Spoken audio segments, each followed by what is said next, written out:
What's on, ladies and gentlemen? My name's Ross, I like games, and today we've got a couple of extremely exciting new battle cards coming for the Transformers trading card game in Wave 3 that we need to have a look at. They are both star cards, and they are both double icon cards, which nowadays are star cards. So let's buckle in and have a look, shall we? Now, back in Wave 1, we did actually get double orange/blue cards that were not star cards. Of course, back in Wave 1, we didn't have star cards. And we had both an action and an upgrade for double orange. And we had both an action and an upgrade for double blue. It was fun. But we couldn't keep doing this. Because you see, if we kept doing this, then you would just be able to make a deck entirely comprised of double blue or double orange icons, and it would just be ridiculous. We couldn't do this. It just wouldn't work. So now, and I feel quite strongly in this prediction, although it is just a prediction, we'll never be getting another double orange or double blue icon card that isn't a star card. Certainly in Wave 2, we got one of each. We got Mounted Missiles, which I was lucky enough to be able to show you, which was a double orange card, and of course, was a star card. And then we had Energized Field that had two blue icons, and was a star card. You see where we're going with this. Well, now we have one of each, and they're both star cards, and they're both awesome. So let's start off by having a look at EMP Wave. It's got a double blue icon, so if you want to be playing a defensive deck, this is one you absolutely want to be considering. And it reads, tap all characters. Now, make no mistake about it, ladies and gentlemen, this is a phenomenal card. And it's not just because of the double blue icons, though the double blue icons does certainly help. You see, star cards have got to be good. And really, this is great for smaller teams. Because, generally speaking, what happens is you and your opponent take it in turns to have a turn. Draw a card, play an action, play an upgrade, flip a transformer, use a tap ability, and you end your turn by attacking. If you have untapped characters but your opponent doesn't, you attack with all of your characters, which means, let's say you've got a team of 5 against a team of 2, and let's assume that no characters end up getting KO'd. Then one player is going to be able to attack an extra 3 times. That's not terribly fair. Of course, it is fair because the person playing 5 characters will be having 5 weak 5-star characters, and the player with 2 characters are going to be playing giant characters. Think like the 13-star Optimus Prime Battlefield Legend. Yeah, they're quite a bit better. But then you can play fewer of them, so it all kind of balances out. And this is where EMP Wave comes in. Because you basically go, right, I'm going to attack with my first character, I'm going to attack with my second character, and then I'm going to play EMP Wave to just completely tap all of my opponent's characters as well, and then instead of getting 3 extra attacks, they're getting 2 extra attacks, for instance.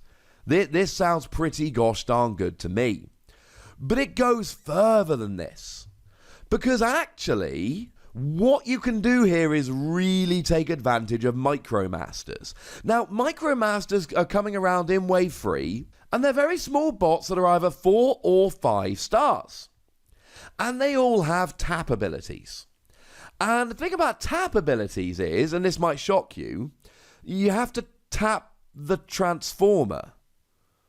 And that's not terribly ideal, because you're essentially giving up an attack, or to put it another way, you're giving your opponent an extra attack, and that is far from ideal.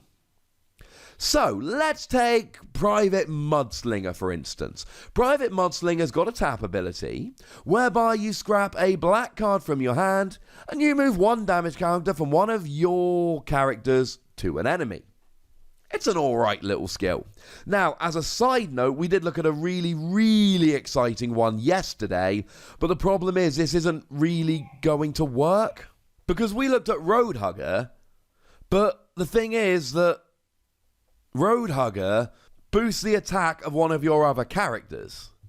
Well, if you play this, and then tap everyone, then you're tapping all of your characters, which means you don't have anyone to attack with. So this isn't going to really work with Roadhugger, but against basically all the others, you should be alright, ladies and gentlemen. You should be alright. And that is one of the best uses for this. Because here's the thing. Let's say you're playing a 2-bot team. Let's say you're playing Optimus Prime and Nemesis Prime. Well, you take a turn, attack at the end. Your opponent takes a turn, they attack at the end. You take a turn, you attack at the end. Then your opponent takes a turn and then attacks with all of their characters. So in order to actually use EMP Wave, you've got to essentially have an untapped character, because if you don't have an untapped character, then your opponent's just going to attack with all of theirs at the end of their turn. It's a little bit of a pain. Whereas what you can do here is have one untapped character, that being a Micromaster. You are allowed during your turn to use one tap ability. And you're allowed to play an action, but you can do them in whichever order you like. So you use your tap ability, then you drop an EMP Wave, and your opponent doesn't get any extra attacks. Now, just as a bit of a ruling thing here, what would happen is all characters end up tapped. At the end of your turn, you don't get to attack, you don't have any untapped characters. Then all characters untap, and as you had the last turn, it is now your opponent's turn. But it's your opponent's turn with everybody untapped, rather than potentially your opponent's turn with all your characters being tapped and your opponent having 2 or 3 characters with which they're about to attack. This is great.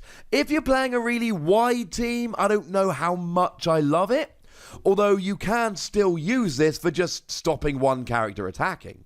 You can go, oh, my opponent's got 1 attack left, I don't really like this, so I'm just going to go ahead and tap everyone, which means at the end of my turn I untap everyone. Do remember that if all of your characters are untapped, which they will be, your opponent will have a free choice of who they attack.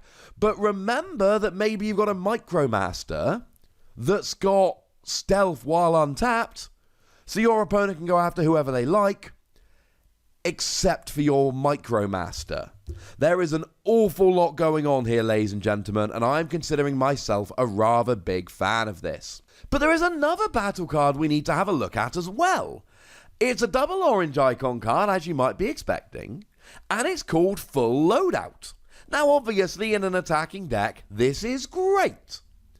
It could be played instead of a Peace Through Tyranny. Now, Peace Through Tyranny is a good card, but you KO one of your characters and get an extra turn. It's not something you want to be using constantly, whereas Full Loadout you could. Because it reads, choose one of your characters, you may play a weapon, an armor, and a utility onto it. Now, of course, every character, unless you've got something weird going on like, let's say Dreadwing, who of course can have 2 of each type. Generally speaking, you've got 1 weapon slot, 1 armor slot, 1 utility slot.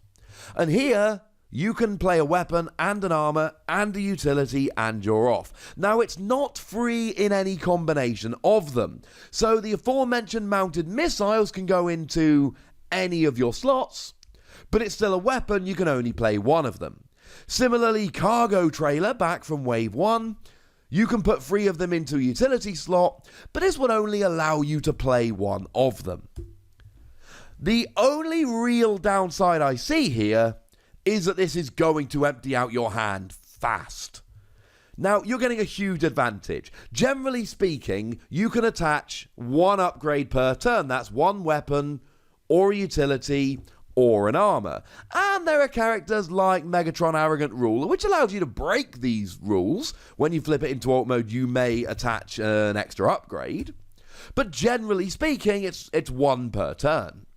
Here, it's free. I mean, look, we've got new designs, which allows you to play 1 extra upgrade. This allows you to play free. And here's a really messed up thing here, and I say that as nothing but a compliment. This is in addition to your upgrade for the turn. So you can play an upgrade and then play this. So you're actually playing 4 upgrades in 1 turn. Ladies and gentlemen, that is ludicrous. That is ridiculous. That is over the top, and I love it. This is going to give you a huge advantage. You're going to boost your attack more, boost your defense more, get all of those extra tricks. It really is crazy good. Now, here's the big issue.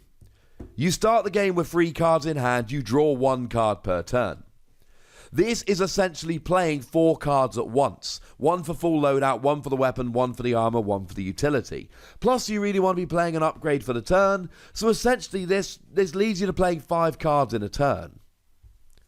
This is not the kind of game where you've often got hands of 5. So what you need here is to really be able to draw some cards. And the one that I am thinking straight off the bat is one that was revealed by the lovely Landon over at TCG Rollout. It's from the Devastator deck. It's Work Overtime. Work Overtime's got a white icon, which means you flip 2 more cards when attacking or defending. Even in a heavy orange deck, you're going to want a couple of these. You're going to want a couple white icons. But this is an action card that reads, if you have fewer than 4 cards in hand, draw cards equal to the difference. Now, it's a phenomenal draw card, and I would say the best one we've got, and certainly here it's great, because this can completely empty out your hand. Well, great news, ladies and gentlemen. Work Overtime is here, and it's going to help you out. Now, my inkling here is to start mentioning Dinobot Snarl from Wave 1. When you flip it into alt mode, if you've got no cards in hand, draw 2. And you can often have no cards in hand here. And the great thing is, you go down to 0 cards in hand, and then use your flip for the turn to flip Snarl, and you're golden. The problem is, Dinobot Snarl is generally played with Dinobot Sludge and Grimlock. And unfortunately, ladies and gentlemen, the 3 of those together add up to exactly 25 stars. So I don't think that's going to work, unfortunately. Sorry about that. That's a little bit sad. But you never know. Maybe you're playing a different deck, and it's still got Snarl in. It could work, gosh darn it. It could work. What we have here is 2 really good cards with double icons, which is great, and really, really game-changing skills, game-changing abilities, game-changing text. So the fact of the matter is, full loadout's not always going to work, because you're not always going to have the cards in hand to take full advantage of it, and then you might end up with a very small hand. And similarly, EMP Wave here is not always going to be amazing, because you might end up with more characters untapped than your opponent, so playing this would essentially take away attacks. But you cannot tell me that both of these cards do not have incredible potential, and I, for one, am a little bit excited. I'm also pretty grateful to the Transformers team for publishing these articles. They are awesome, and I love them. Now, ladies and gentlemen, I want to know how you feel about both the team and these cards in the comment section. Go nuts, but please do remember the rule. Be nice, would you? And then make sure you like this video, subscribe to this channel, and follow me on Twitter at the Wossy, where we talk about games that don't have Pokemon in. But by far the most important thing, as always, look after yourselves till next time. Thank you very much for watching. My name's Ross, and you've been watching Wossy Plays.